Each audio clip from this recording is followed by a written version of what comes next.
Hey everybody, Mike B here with another video. Today I'm going to be doing a video that I had sort of made a few years ago, but recently I was sent a video that I found very interesting and it reminded me of this subject.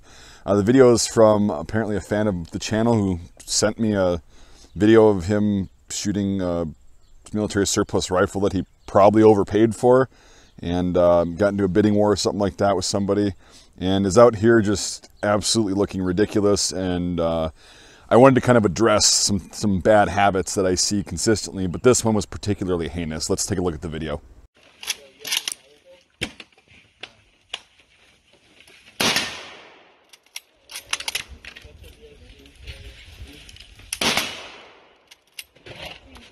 You know who'd love this gun? Mike. I think he'd appreciate it. So as you can see, his intentions were well and good, but just not good shooting, not good performance. And I'm sorry to burst your bubble, but you know how I am, very direct. If it's not a good video, it's not a good video. Nothing personal. It's just I haven't seen anything that cringy in a long time. Since the last time I looked in the mirror, which is a long time ago, because I don't do that anymore because I'll cringe, right? Anyway, moving on. So we're going to be talking about two kind of tips that I have. They're not really tricks, they're just tips that I have, and that I've talked to other people who are surplus people or just bolt action people in general, and they've found these tips to be very helpful just to increase your speed and target acquisition. Say if you're out hunting, it's not just because you need to lay down fire with suppressive fire with bolt action rifles, because that's not really what they're for. But if you want to stay on target and have a better chance if you say miss a shot, because nobody ever misses a shot, especially out hunting when you're all excited, or you just kind of want to learn how to shoot a little bit faster, maybe enter a 3-gun competition while everybody else is using Gucci ARs. You're using a bolt-action rifle just because you can. It's pretty fun either way. But there are a couple little things that I do and other people do to kind of speed up the process and make it a little bit more consistent and just improve your bolt-action shooting skills. And it's very fun to do once you do this. So we're going to start with one of my favorite bolt guns to run because the action is just so smooth. The Czechoslovakian VZ-24. This is my Romanian contract one, my first Mauser ever. Probably never going to get rid of it unless it's the mortgage or this, and then we'll have to consider some things. But love this rifle for many different reasons. One of them is the fact that when you do these tips that I'm about to show you, it's okay, once in a while I stutter. It is really cool when you're out at the range. You could actually see me doing this in a video that we had, a kind of a YouTube small channel collaboration challenge a few years ago called the VZ-24 challenge, where it was see how fast you can put 40 rounds on target at 50 yards standing up. And a couple other people did it and they were making mistakes. That's why I won. Actually, I'm just kidding. I didn't win. Nobody won because I don't think we ever followed through with that. Anyway, I'll get to the point. Yeah, I know you guys are already typing ferocious comments. Who cares? I do, because I just brought it up. Anyway, let's get to the damn tips. All right, so the first one that I see a lot of people doing is the weapon's clear. Jesus. Is they'll fire their round. God, Carmen just got me. I got a bunch of oil in my eye from the Mauser action. That's good stuff. Anyway, so they'll fire their round and then they'll drop the rifle at least to here, like you saw that person doing that in the video. This slows down your time significantly and it's very unnecessary, and it actually wears you out a little bit faster if you're going to be shooting a lot, like in that 40-round competition that I did. So to mitigate that, I see some people even going all the way down to here and after each shot, but in the video he was just kind of doing this, which is still very very amateur-like, which is fine. I mean, he obviously is a newer shooter, pretty inexperienced, so you really can't blame him. So that's why I'm making this video.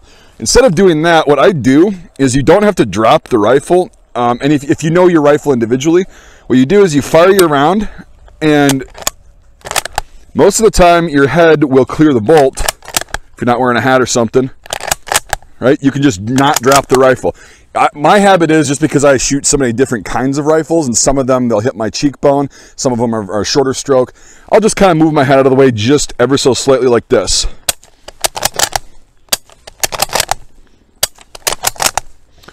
Now, you see that that's fairly quick, and you can get more shots on target just by doing that, not dropping it. It saves a lot of time in between each shot and a lot of effort.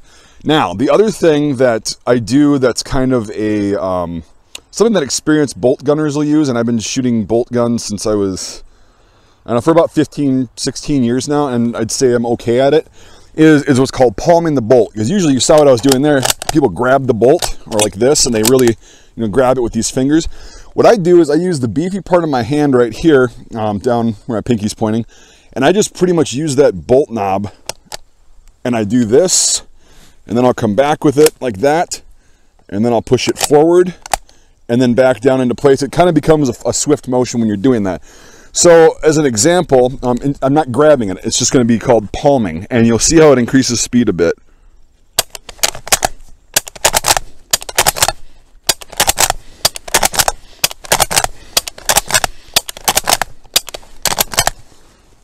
Now I know it's not like you're going to be shooting a semi-automatic rifle when you're shooting a bolt-action rifle. Again, that's not what I'm saying. I'm saying it's fun, and if you actually get going, you can get a lot of accurate rounds placed on target, minus the reloads, in a short amount of time that you would not usually consider you could with a bolt-action rifle. So that's, and I did do this with live ammo. You can go check out the video. I'll try to remember to link it. Otherwise, it's called the VZ24 Mauser Challenge. That's from several years ago, probably 6, 7, 8 years ago. Anyway, that's what you do. You increase speed. Whoops. You can even use your middle finger if you so choose. But instead of grabbing the bolt and then dropping the rifle each time, you can actually fire quite a few rounds. Now, I know what you're thinking. Well, you just said that this is one of your smoothest actions that you own. Well, how does it work on other things or curved bolt handles? We'll show you that right now. So this is the Moist Nugget M9130. I'm kidding, it's a Mosin Nagant. I know how it's pronounced. I just love saying Moist Nugget, it's so funny. And this is one of the more rough bolt action rifles that was designed. This is a 43 Ishevsk. So it's not really, you know, aesthetically that great, and functionally it works, but it's a straight bolt still, but it's a little bit more nubby. It's not as smooth as the 98 action, but it does still work. This technique does still work. Weapons clear. So we'll try this out.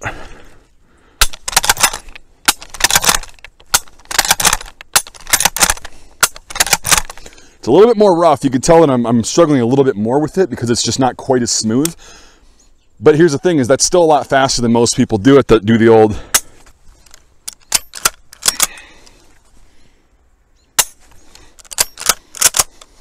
see how much faster it is when you just go.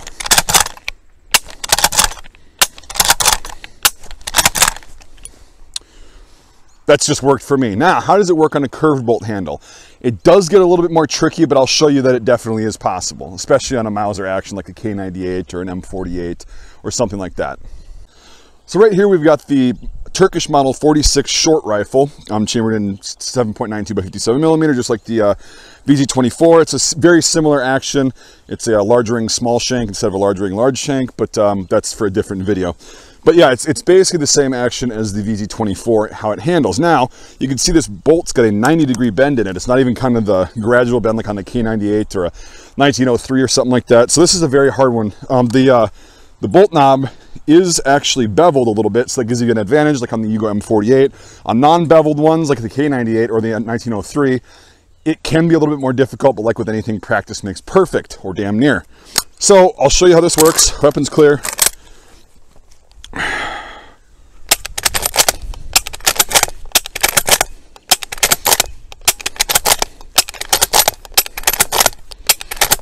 You can still palm it.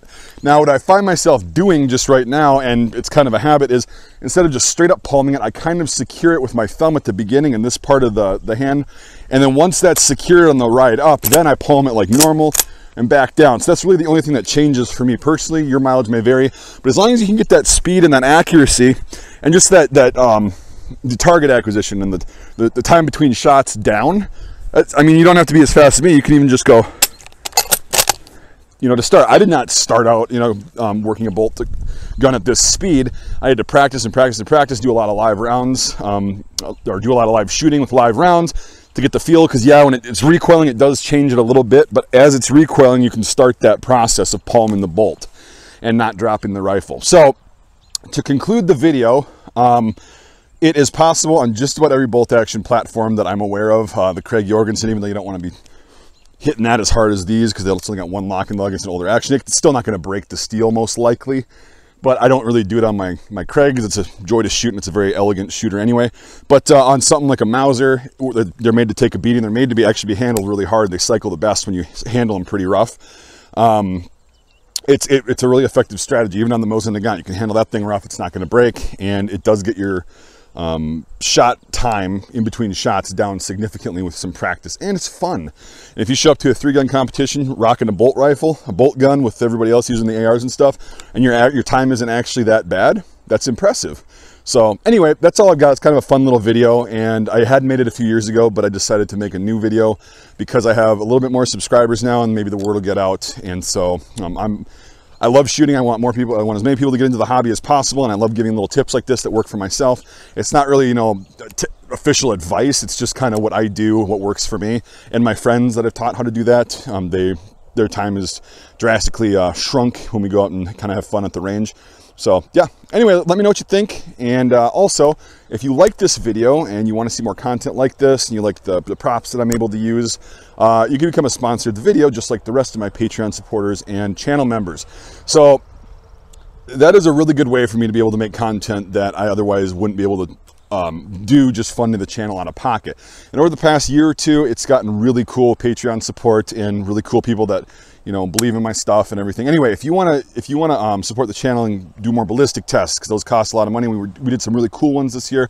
Getting interesting rifles like this that I'll be making educational videos on, things like that. If you want to just throw a couple bucks, because here you go, that's fine. And if you do $5 a month or more on either method of support, it gets you into my Discord server, which is kind of a cool perk. A lot of people on there already, and it's a really good time. I learn a lot on there from my Patreon supporters, and it's just kind of cool to learn things that you otherwise wouldn't know. And it's very fun. It's pretty interactive. I'm on there almost every day. And yeah, but if you want to support me, but you can't do it financially, hey, I totally get that. I've been there a lot in my life, so that's not a problem. I totally understand that. You can still support me by doing the same thing that every video tells you to do, is, you know, like this video, subscribe if you haven't already. I know you know how to do that, but hey, throw a comment in the comment section with what you thought. That actually does help the algorithm, apparently, until they change it again. But anyway, and the best way you could actually support this stuff is to just share the video around. If you thought this is educational and more people might want to check it out and go out and try it in a very safe range environment themselves, go ahead and share this video. That really helps support me too. And if you're in the third category where you're like, yeah, I really don't want to support you at all, and you know, maybe I don't like the way you look or how you talk or whatever, and you made it this far through the video just making yourself cringe, well, I hate to break it to you, you already have supported me by watching that video this far, so I appreciate that. Everybody who watches my videos, thank you so much, and we'll see you on the next one.